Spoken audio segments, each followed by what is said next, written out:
صلى الله عليه وعلى آله وأصحابه الذين كلهم قد صفا ونشهد أن لا إله إلا الله وحده لا شريك له ونشهد أن سيدنا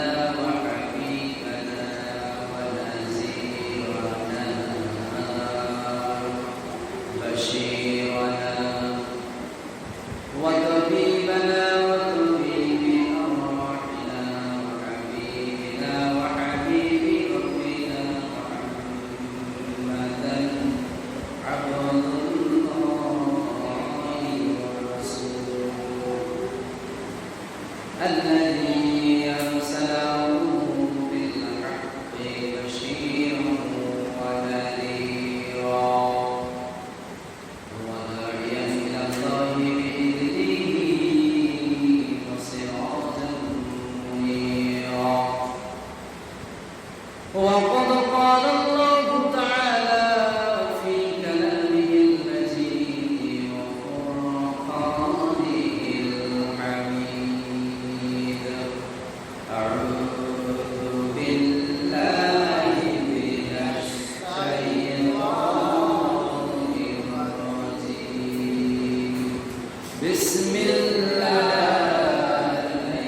الرحمن الرحيم إن الله وملائكته يصلون على النبي يا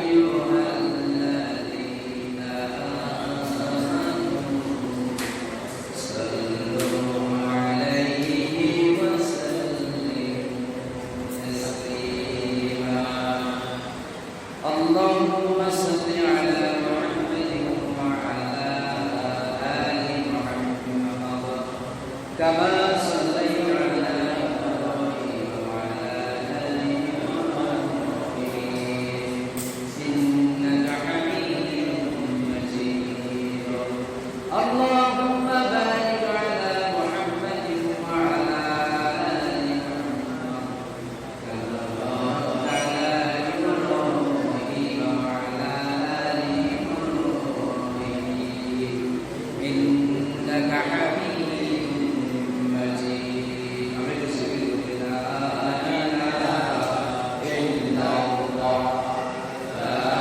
إله إلا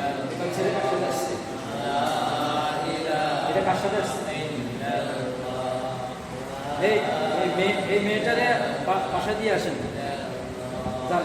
আব্বার ছেলে কার সাথে আসছে কেউ না থাকলে ইয়ে করে দেন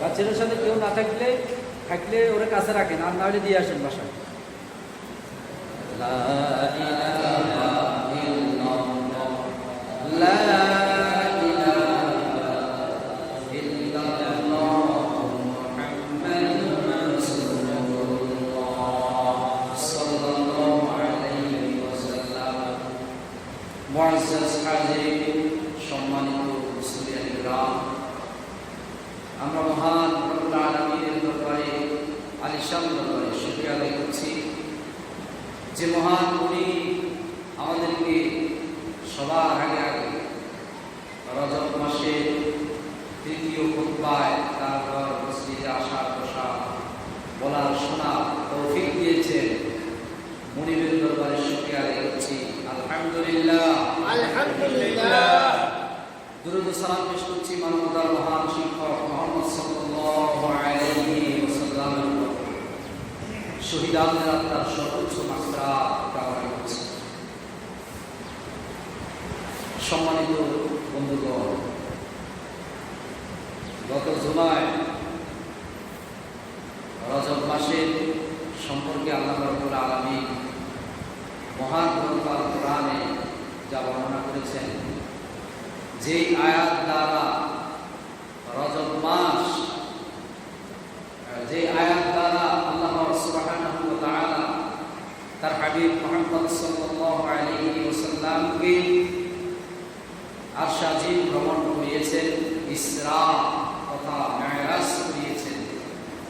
সেই আয়াতে কারিমা থেকে আমরা কিছু কথা বলেছিলাম।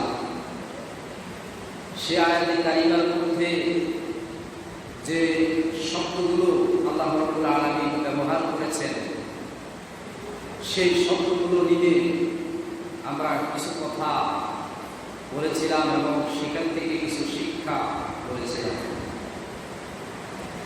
নিশ্চয়ই আপনাদের মনে আছে,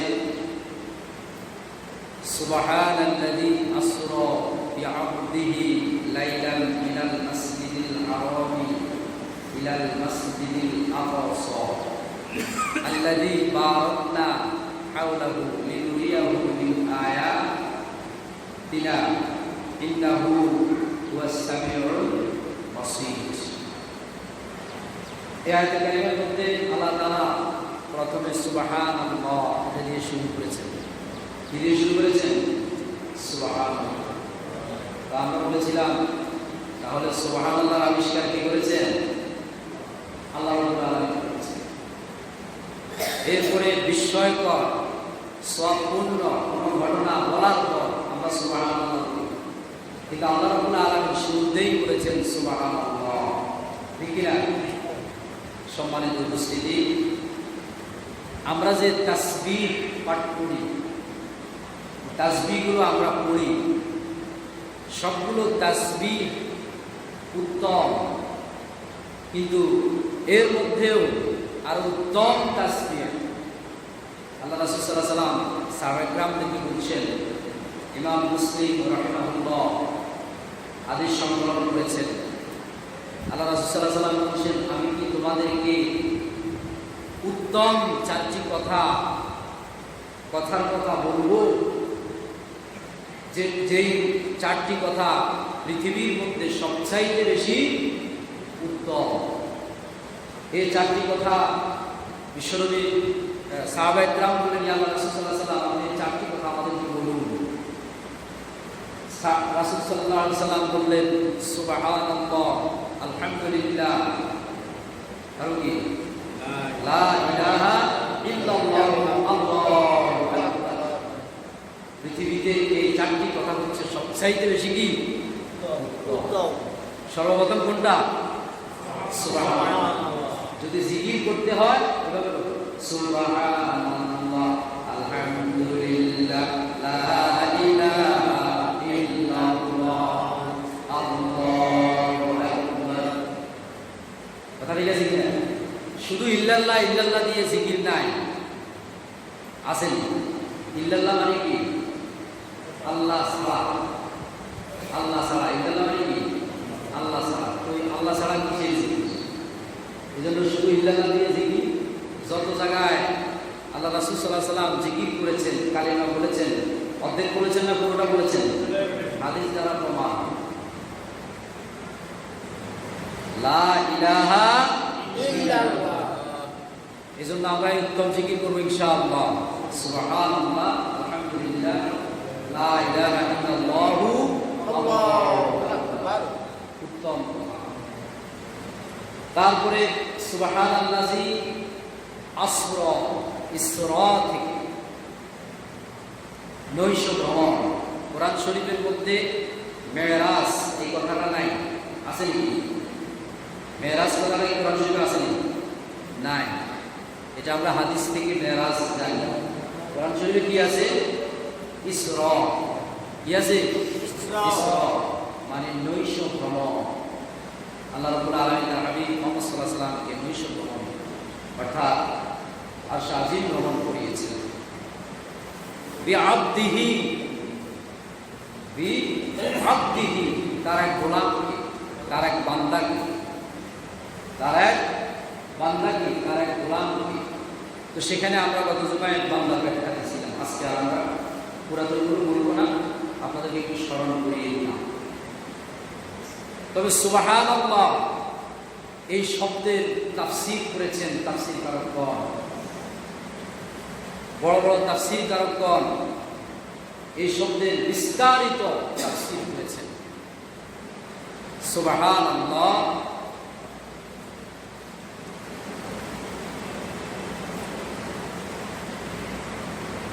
সুবহানাল্লাযী আসরা, সমস্ত দোষ ত্রুটি অক্ষমতা সেই মহান সত্তা। এই কথাটার ভিতরে অনেক কিছু লুকে, কোন প্রকারের কোন দোষ ত্রুটি আল্লাহ রাব্বুল আলামিনকে স্পর্শ করতে পারে না। পারে কি? পারে। অক্ষমতা বলতে কোনো কিছু আল্লাহ রাব্বুল আলামিনের মধ্যে আছে? এই একটা শব্দের ওয়েট, ওজন অনেক বেশি। এটা দিয়ে আল্লাহ শুরু করলেন, কারণ যুগে যুগে নাস্তিক বেঈমানেরা ইসরা নিয়ে প্রশ্ন তুলবে।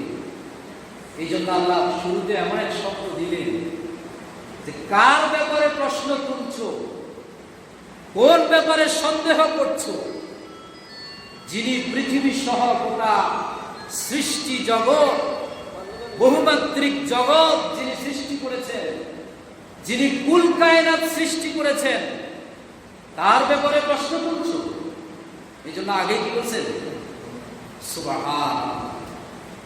সুবহানাল্লাযী আসরা, সমস্ত দোষ ত্রুটি অক্ষমতা মুক্ত সেই মহান সত্তা। কথা বোঝা গেছে কিনা? বিজ্ঞানীরা এটা নিয়ে যুগ যুগ থেকে গবেষণা করছে। গবেষণা করে বলতেছে যে পৃথিবীতে লোহা গলানোর জন্য আগুনের যে তাপমাত্রা প্রয়োজন হয়, কি গলানোর জন্য? লোহা গলানোর জন্য যে তাপমাত্রার প্রয়োজন হয়, সেই তাপমাত্রা হচ্ছে মাত্র 1538 ডিগ্রি সেলসিয়াস। 1500 কত? 38 ডিগ্রি লোহা গলানোর জন্য। বিজ্ঞানীরা বলে, আর সূর্যের তাপমাত্রা, প্রখরতা, সূর্য যেখানে আছে সেখানে সূর্যের প্রখরতা হচ্ছে 1,40,00,000 ডিগ্রি সেলসিয়াস। কথা বুঝলেন? কোথায় 1538? এত মোটা মোটা লোহা মোমের মতো বানাই ফেলে। 1538 ডিগ্রি সেলসিয়াস তাপমাত্রা, আর 1,40,00,000 ডিগ্রি সেলসিয়াস তাপমাত্রা সূর্যের প্রখরতা। এটার কি অবস্থা? আল্লাহু আকবার। বিজ্ঞানীরা বলে কিভাবে সম্ভব? কিসের মেরাজ হয়েছে? এই লোক তো থাকারই কথা না। হ্যাঁ, আর শাহজিম ভ্রমণ করে যে সিদরাতুল মুনতাহা পার হয়ে যে আশাজি ভ্রমণ করেছেন, কিভাবে সম্ভব? তো জ্বলে পুরো ছাই, এটা কিছু থাকারই তো কথা না। এই ধরনের চিন্তা আসবে বলেই তো আল্লাহ রাব্বুল আলামিন বলেছেন সুবহানাল্লাযী আসরা। এবার এরপরে কিছু কিছু বিজ্ঞানী কয় এই পৃথিবীতে মাধ্যাকর্ষণ শক্তির কারণে উপরে ওজন কোনো জিনিস স্থির থাকে না। কিসের কারণে? পৃথিবীর মাধ্যাকর্ষণ শক্তির কারণে উপরে কোনো জিনিস স্থির থাকে না। আপনি উপরে ছুঁড়ে মারার সাথে সাথে ওজন জিনিস কোথায় পড়ে? নিচে পড়ে যায়। তাহলে বিশ্বনবী মুহাম্মদ সাল্লাল্লাহু আলাইহি ওয়াসাল্লাম, তিনি তো ওজন একটি জিনিস, তিনি কিভাবে এই ওজন জিনিস, আবার বলতেছে বোরাক তাকে নিল, কিভাবে সম্ভব? তারা এটা বলে এই ওজন জিনিস উপরে যাওয়া কিভাবে সম্ভব? এই জন্য আল্লাহ কি বলছেন? সুবহানাল্লাযী আসরা। কে করাইছেন এটা? এটা তো তিনি করাইছেন। এরপরে আরেকটা জিনিস দেখেন, পৃথিবী থেকে একজন মানুষ যখন 29,000 ফিট উপরে যাবে, কত হাজার ফিট? 29,000 ফিট যখন উপরে যাবে, তখন আর দুনিয়ার এই জমিনের অক্সিজেন তার কাজে লাগবে না, আলাদা অক্সিজেন লাগবে। আলাদা কি লাগবে? অক্সিজেন প্রয়োজন।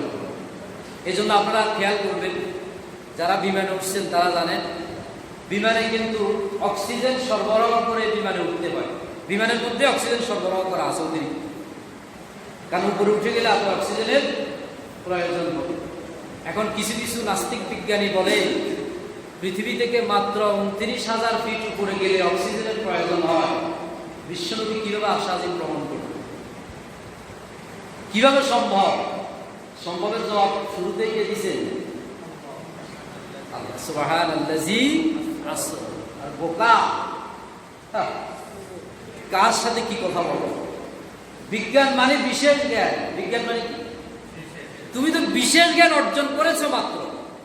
তোমার জ্ঞান সম্পর্কে আল্লাহ রাব্বুল আলামিন বলেন, ওয়া মা উতীতুম মিনাল ইলমি ইল্লা কালিলা।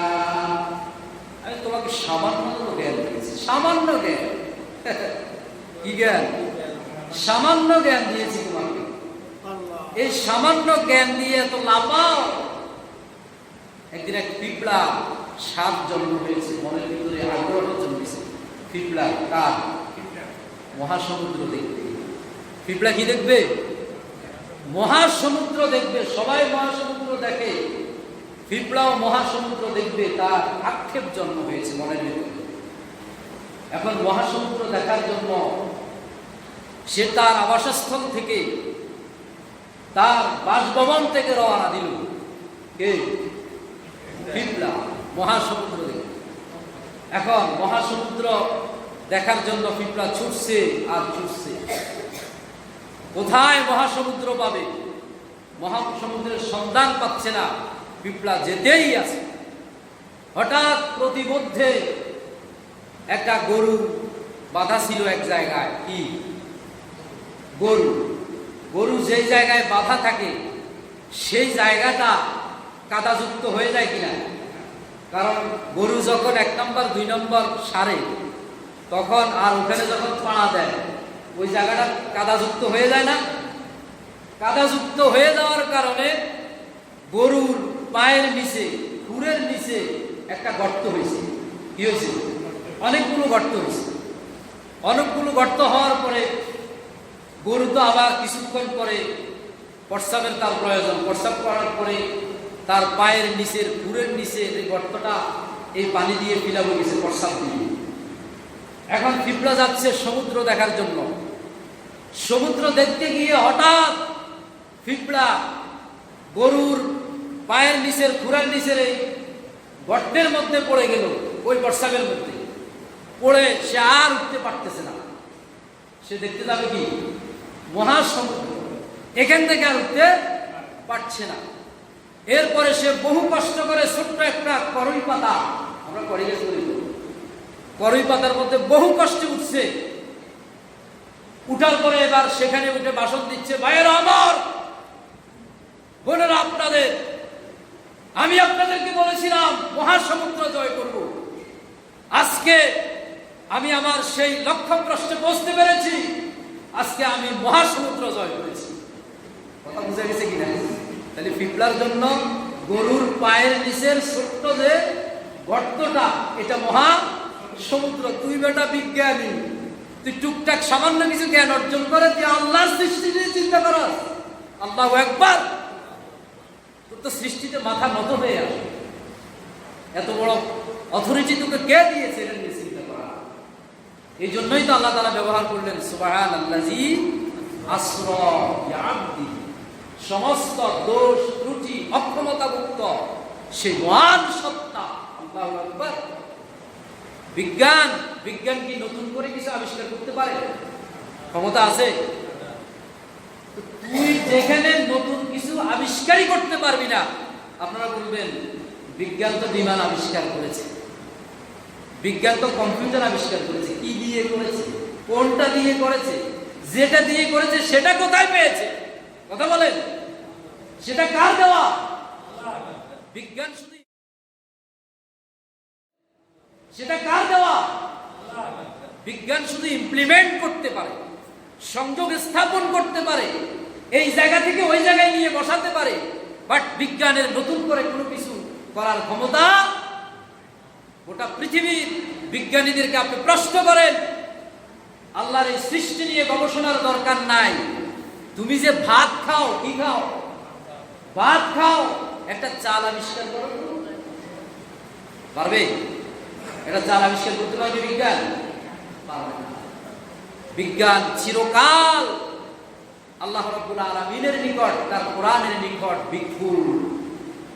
ভিক্ষুকের মতো করে চেয়ে থাকতে হবে কোরআনের দিকে, আল্লাহ রাব্বুল আলামিনের দিকে। ঠিক কিনা?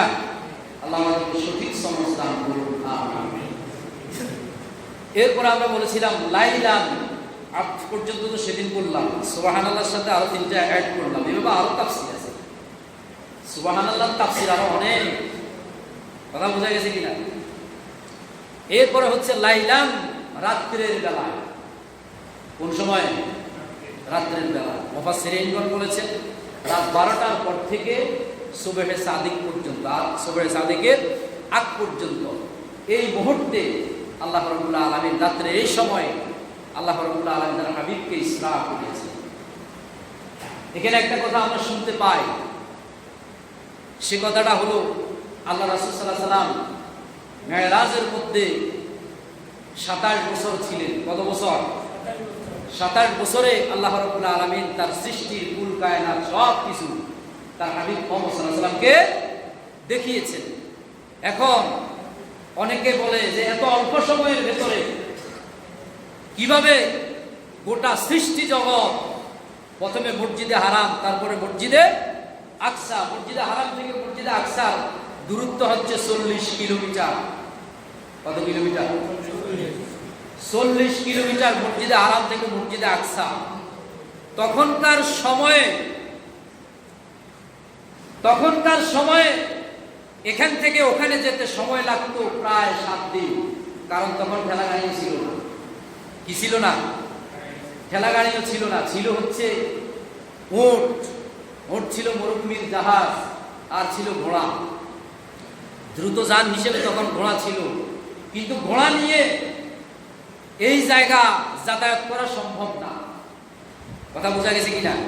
ঘোড়া নিয়ে এই জায়গা যাওয়া কি সম্ভব না, কারণ মরুভূমির পথ, মরুভূমির অঞ্চল, পানি আছে নাই, ঘোড়া তো পিপাসায় কাতর হয়ে মারা যাবে, ঘোড়া নিয়ে যাওয়া সম্ভব না। উট নিয়ে যেতে প্রায় 6 থেকে 7 দিনের সময়। তখন উট নিয়ে যাওয়া যেত, কারণ উটের মধ্যে আল্লাহ রাব্বুল আলামিন একটা রিজার্ভ টাঙ্কি দিয়েছেন। আপনারা সবাই জানেন, উট একদিন অথবা 1 সপ্তাহ ভালোভাবে পানি পান করলে তার ওই রিজার্ভ টাঙ্কির মধ্যে প্রায় 3 মাস পর্যন্ত পানি থাকতো। কত মাস? 3 মাস পর্যন্ত পানি থাকতো। এই জন্য উট নিয়ে যাওয়া যায়।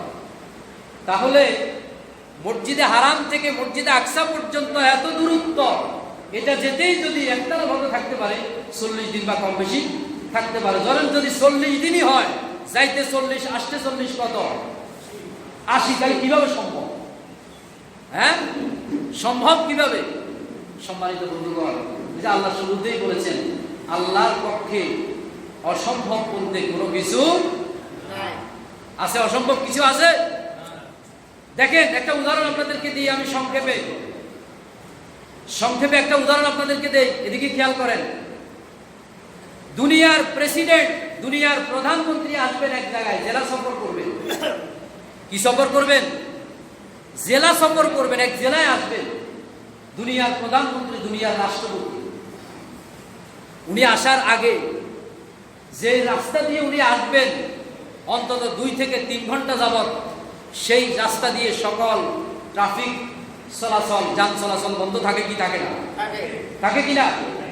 তাহলে একটু চিন্তা করেন, দুনিয়ার সামান্য অল্প কয়েকদিনের প্রধানমন্ত্রী রাষ্ট্রপতির জন্য যদি দুনিয়ার মানুষের পক্ষ থেকে এই সম্মানের ব্যবস্থা করা হয়, আল্লাহ রাব্বুল আলামিন তার হাবিব মুহাম্মদ সাল্লাল্লাহু আলাইহি ওয়াসাল্লামকে আশাজিম ভ্রমণ করবেন, তিনি আরো কত না কুদরতি ব্যবস্থা করবেন, ঠিক কিনা বলেন? আল্লাহ রাব্বুল আলামিন যদি বলে দেন, অর্ডার করে দেন, ও সময়ের গতি, বার্ষিক গতি, আর্নিক গতি, সকল কিছু স্টপ হয়ে যা, সকল কিছু রাত 12টা 1 মিনিট থেকে স্টপ হয়ে রাত 3টা 42 মিনিট 57 সেকেন্ড পর্যন্ত স্টপ হয়ে যা, আমি আমার হাবিব মুহাম্মদ সাল্লাল্লাহু আলাইহি সাল্লামকে আশাজিম ভ্রমণ করার পর আবার সব চালু হয়ে যাবা। কথা ঠিক কিনা? হতে পারে না? সম্মানিত বন্ধুগণ, রাসূল সাল্লাল্লাহু আলাইহি সাল্লামের 2টা মুজিজা ছিল এরকম। সেই মুজিজাগুলো বলা আমার উদ্দেশ্য না। বেশিরভাগ তাফসীরকারগণ বলেছেন যে আল্লাহ চাইলে সেদিন সব কিছুকে, যেহেতু রাতের বেলা করিয়েছেন, গভীর রাতে রাত গভীর রাত থেকে করিয়েছেন, কথা ঠিক কিনা? গভীর রাতে করিয়েছেন, রাতেই শেষ করেছেন।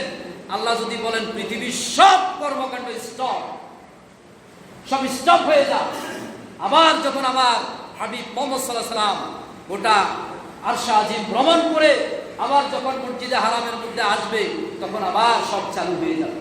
কি সম্ভব না অসম্ভব? সম্ভব না? সম্মানিত, এই জন্য আল্লাহ রাব্বুল আলামিন রাতের বেলা করিয়েছেন। মসজিদুল হারামি ইলাল মসজিদুল আকসা, ইলা মানে পর্যন্ত। ইলা মানে কি? মসজিদে হারাম থেকে মসজিদে আকসা পর্যন্ত, মসজিদে হারাম থেকে মসজিদে আকসা পর্যন্ত, এই পর্যন্তই কোরআনের বক্তব্য। কোরআনের বক্তব্য এটুকু। বাকি তিনি যে আরশ আজিম ভ্রমণ করেছেন এই ব্যাপারে কোরআনে আর কোনো বক্তব্য নাই। কোরআনের বক্তব্য হচ্ছে মিনাল মাসজিদিল, মিন মানে কি?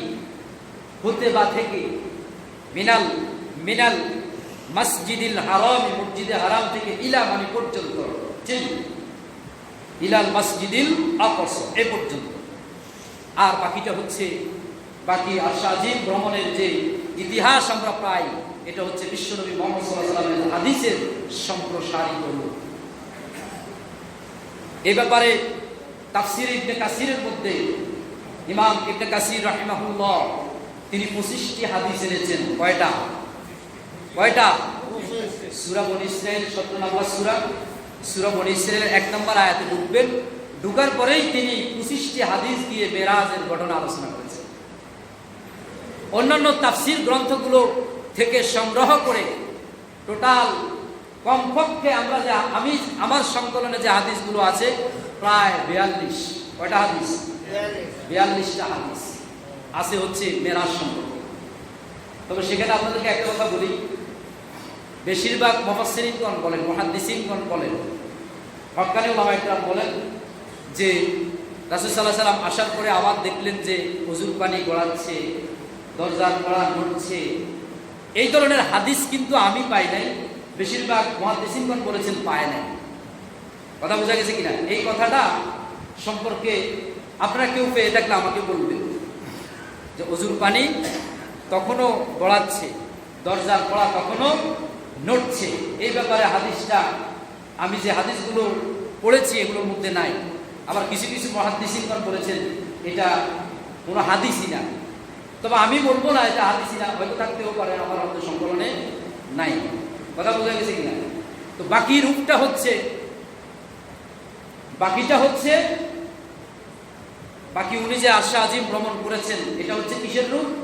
হাদিসের সম্প্রসারিত। হাদিসের মধ্যে যে যা পাওয়া যায় তার সংক্ষিপ্ত সার হচ্ছে এরকম: জিবরাইল আলাইহিস সালাম সাথে করে বুরাক নিয়ে আসলেন। আসার পরে তিনি বিশ্বনবী মুহাম্মদ সাল্লাল্লাহু আলাইহি সাল্লামকে ডাকার সাহস করলেন না। তিনি জিহ্বা দিয়ে বিশ্বনবী মুহাম্মদ সাল্লাল্লাহু আলাইহি সাল্লামের পা চাটা শুরু করলেন, সুবহানাল্লাহ। বিশ্বনবী উঠার পরে ওনাকে মেসেজ দিলেন যে আপনাকে আমার সাথে আরশ আজিম ভ্রমণ করতে হবে, ইসরা করতে হবে। এরপরে এখানে জমজমের পানি দিয়ে বিশ্বনবী মুহাম্মদ সাল্লাল্লাহু আলাইহি সাল্লামের হৃৎপিণ্ডটা বের করে ধুয়ে সেখানে আবার ঈমান আকীদা দিয়ে পরিপূর্ণ করার ঘটনা আপনারা সবাই জানেন। এরপরে মসজিদে আকসা তিনি গিয়েছেন। এখানে আপনাদেরকে একটা কথা বলি, সহিহ হাদিস দ্বারা প্রমাণ পাওয়া যায় এই পৃথিবীতে যত মসজিদ আছে এর মধ্যে 3টা মসজিদ ভ্রমণের অনুমতি ইসলাম দেয়। 3টা মসজিদ জিয়ারতের উদ্দেশ্যে যাওয়ার অনুমতি ইসলাম দেয়। সে 3টা মসজিদ হলো, একটা মসজিদে হারাম, 2 নম্বরে মসজিদে আকসা, 3 নম্বরে বিশ্বনবী মুহাম্মদ সাল্লাল্লাহু আলাইহি সাল্লামের নির্মিত মসজিদে নববী। এই 3টা মসজিদ ভ্রমণের অর্ডার, পারমিশন ইসলাম আমাদেরকে দিয়েছে। আল্লাহ আমাদের সবাইকে 3টা মসজিদ ভ্রমণ করার তৌফিক দান করুন, আমিন। এই 3টা মসজিদে নামাজ পড়লেও হাজার হাজার সওয়াব পাওয়া যায়, আলাদা আলাদা সওয়াব বর্ণনা করা আল্লাহ আমাদের সবাইকে তিনটা মসজিদ ভ্রমণ করার তৌফিক দান করুন। আমিন। সম্মানিত বন্ধুগণ, আল্লাহ রাসূল সাল্লাল্লাহু আলাইহি ওয়াসাল্লাম সেখানে গিয়ে তাহিয়াতুল মসজিদ 2 রাকাত আদায় করলেন মসজিদে আকসার মধ্যে। সেখান থেকে তিনি আশা আজিম ভ্রমণ করলেন। প্রথমে গেলেন প্রথম আসমানে। প্রথম আসমানে যাওয়ার পরে জিবরাইল আলাইহিস সালাম প্রথম আসমানের দরওয়াজা খোলার জন্য যখন অনুমতি চাইলেন, তখন বলা হলো, তার রক্ষীদের পক্ষ থেকে বলা হলো, তোমরা কে? তুমি কে? বলছে আমি জিবরাইল আলাইহিস সালাম। বলছে তোমার সাথে কে? বলছে আমার সাথে মুহাম্মদুর রাসূলুল্লাহ সাল্লাল্লাহু আলাইহি ওয়াসাল্লাম। বলছে তোমাদেরকে কি, তোমাকে কি? এই হাদিসটা আমি এখন যে হাদিসটিকে বলতেছি, এই হাদিসটি সংকলন করেছেন ইমাম মুসলিম রাহিমাহুল্লাহ। এই হাদিস বর্ণনা করেছেন হযরতে আনাস ইবনে মালিক রাদিয়াল্লাহু আনহু। সহিহ হাদিস। এই হাদিসের মধ্যে বিস্তারিতভাবে ঘটনা আছে 7 আসমানের। এরপরে বলছে ওনাকে আসার জন্য কি অনুমতি দেওয়া হলো? অনুমতি দেওয়া হয়েছে। বলছে হ্যাঁ, ওনাকে আমার সাথে নিয়ে আসার জন্য অনুমতি দেওয়া হলো। বলছে দরওয়াজা খুলে দেওয়া হলো। সুবহানাল্লাহ। সেখানে গিয়ে দেখা হয়েছে কার সাথে? হযরতে আদম আলাইহিস সালামের সাথে। প্রথম আসমানে এই হাদিসের মধ্যেই আছে। প্রথম আসমানে দেখা হয়েছে কার সাথে? আদম আলাইহিস সালামের সাথে। এইভাবে দ্বিতীয় আসমানে দেখা হয়েছে হযরতে ইয়াহইয়া আর ঈসা আলাইহিস সালাম। তৃতীয় আসমানের সাক্ষাৎ হয়েছে হযরতে ইউসুফ আলাইহিস সালামের সাথে। সপ্তম আসমানের সাক্ষাৎ হয়েছে হযরতে ইদ্রিস আলাইহিস সালামের সাথে। চতুর্থ আসমানে। পঞ্চম আসমানের সাক্ষাৎ হয়েছে হযরতে হারুন আলাইহিস সালামের সাথে। কথা বোঝা গেছে কিনা? এরপরে ষষ্ঠ আসমানে সাক্ষাৎ হয়েছে হযরতে মূসা আলাইহিস সালামের সাথে। মূসা আলাইহিস সালামের সাথে সাক্ষাৎ হওয়ার পরে একটা কথা না বললেই নয়। মূসা আলাইহিস সালাম একটা আক্ষেপ করেছিল। কি করেছিল? আক্ষেপ করেছিল। সে আক্ষেপটা কি? যে আমার পরে আসা এই বালক মুহাম্মদ সাল্লাল্লাহু আলাইহি ওয়াসাল্লাম, এর উম্মত আমার উম্মতের চাইতে সবচেয়ে বেশি জান্নাতে যাবে। সুবহানাল্লাহ। কার উম্মত জানেন? আল্লাহু আকবার। হযরতে মূসা আলাইহিস সালাম সম্পর্কে আল্লাহ রাসূল সাল্লাল্লাহু আলাইহি ওয়াসাল্লাম বলেছেন, লাউ কানা মূসা হাইয়্যান ওয়া আদরাকা নবুওয়াতি মা ওয়াসিআহু ইল্লা ইত্তিবা'। মূসা যদি আমার হায়াত পর্যন্ত জীবিত থাকতো, তাহলে আমার উম্মত হওয়া ছাড়া তার কোনো গত্যন্তর ছিল না।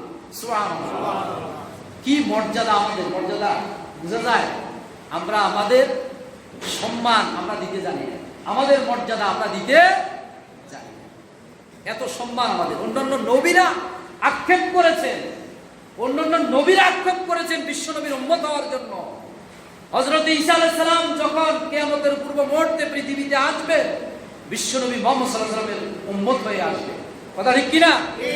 কি মর্যাদা আমাদের! আজকে আমরা বুঝতে পারি না। সম্মানিত বন্ধুগণ, সময় আমাদের সংক্ষিপ্ত আকারে এভাবে সপ্তম আসমানে দেখা হয়েছে হযরতে ইব্রাহিম আলাইহিস সালামের সাথে। কার সাথে? ইব্রাহিম আলাইহিস সালামের সাথে। এরপরে আরো অনেক ঘটনা আমি ইনশাআল্লাহ আপনাদেরকে, যেহেতু আরেক জুমা আছে, আবার আমাদের একটা আলোচনাও আছে ইনশাআল্লাহ, তাহলে আমি আপনাদেরকে ইনশাআল্লাহ আস্তে আস্তে বলব ঘটনাগুলো ধারাবাহিকভাবে। আসলে যদি একসাথে একটা টাইম 1 থেকে 1.5 ঘন্টা সময় পাওয়া যায়, তাহলে কিন্তু পুরো কাহিনীটাকে সাজানো গোছানোভাবে সুন্দরভাবে বলা যায়। মেরাজ থেকে আসা আমাদের অনেকগুলো শিক্ষা। এরপরে মেরাজের 14 দফা কর্মসূচি জানেন আপনারা? সবে মেরাজের 14 দফা কর্মসূচি সূরা বনী ইসরাঈলের 22 থেকে শুরু করে 38 নম্বর আয়াত পর্যন্ত। সূরা বনী ইসরাঈলের কত আয়াত? 22 থেকে শুরু করে 38 নম্বর আয়াত পর্যন্ত মেরাজের 14 দফা কর্মসূচি আছে। এই 14 দফা কর্মসূচি আপনাদের এখানে আলহামদুলিল্লাহ বলেন, মেরাজের আলোচনার ব্যবস্থা করা হয়েছে। আগামী শনিবার, কি বার? শনিবার। আগামী শনিবার বাদ মাগরিব থেকে বাদ এশা পর্যন্ত, আগামী শনিবার বাদ মাগরিব থেকে বাদ এশা পর্যন্ত মেরাজে 14 দফা কর্মসূচি নিয়ে আলোচনা করব। আগামী দিন শনিবার না, এর পরের শনিবার, অর্থাৎ আগামী 13 তারিখ। আগামী 13 তারিখ শনিবার বাদ মাগরিব থেকে আপনারা সবাই আসবেন। মেরাজের 14 দফা কর্মসূচি আল্লাহ রাসূলকে দিয়েছেন সমাজ পরিবর্তন করার জন্য। কথা বলছেন কিনা? সমাজ পরিবর্তন করার জন্য মেরাজের কয় দফা কর্মসূচি? 14 দফা কর্মসূচি আছে। আর আগামী জুমায় আমরা কিছু 5টা মেরাজের 5টা কমপক্ষে হলো 5টা শিক্ষা নিয়ে আলোচনা করব। আমরা ইনশাআল্লাহ সবাই আগে চলে আসবো, ঠিক কিনা? আর আপনাদের মেরাজ সংক্রান্ত যে আলোচনার ব্যবস্থা মসজিদ পক্ষ থেকে করা হয়েছে, ওনারা মসজিদ কমিটি আপনাদের কাছ থেকে যেই ধরনের সহযোগিতা চায়, আপনারা আল্লাহকে সাক্ষী রেখে সেই ধরনের সহযোগিতা করতে রাজি আছেন? রাজি আছেন ইনশাআল্লাহ? সর্বপ্রথম আপনাদেরকে সহযোগিতা করতে হবে। এইটা বিষয় আমি আগেই বলে দিছি, আল্লাহ যদি হায়াতের তাইয়্যিবা বাঁচায় রাখে, আমাদের মসজিদে মেরাজের 14 দফা কর্মসূচি নিয়ে আলোচনা হবে। 12 তারিখ শনিবার বাদ মাগরিব থেকে দাওয়াতি কাজ শুরু।